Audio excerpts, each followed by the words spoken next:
so deeply rooted in the past and the future. And if you might speak as well to the dialectic between the intellect and the instinct. And the what?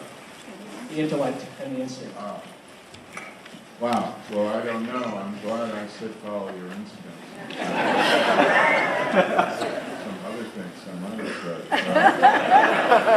Well, thank you. Thank you for coming to see the film, too.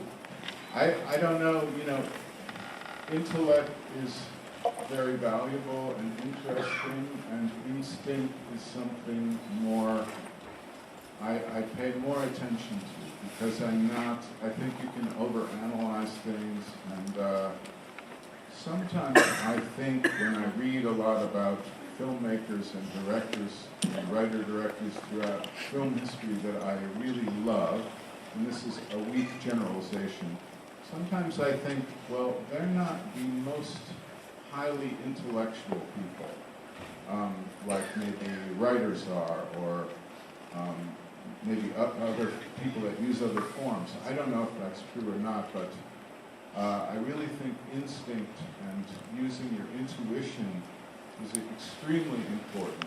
And while filming, you are, in my case, we are gathering material that then will be made into a film in the editing room. It is not a, what's the word? It is not a formulaic procedure like, say, a Hitchcock film, which are fantastic for what they are. But they are, everything is decided in advance for this little machine to function if you're making like a Hitchcock type film. And we're making a kind of thing where the shape of the machine may not be completely visible until the end, until it's cut. So you have to use your intuition throughout while editing. You have to let the film tell you. I don't mean you have to, that sounds terrible. I don't like telling anyone else what to do. But in my case, I feel like I have to listen to the film and let it tell me what it wants.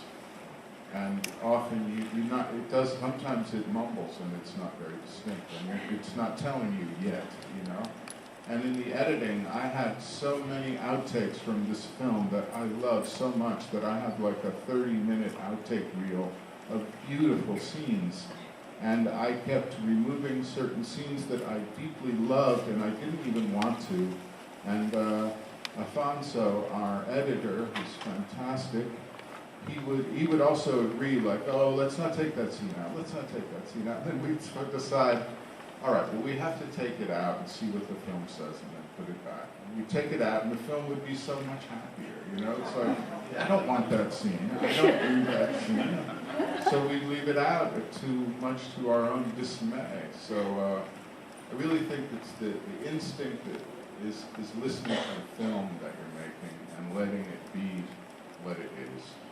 And oddly enough, that's, in a way, the theme of love in the film, too, in itself, is that Adam and Eve allow each other to be who they are. She's not trying to change him, even when he's whining about things, She accepts who he is, and she loves him for that. And he also loves her for who she is. And I think that's maybe the key to love stories. But I'm not sure.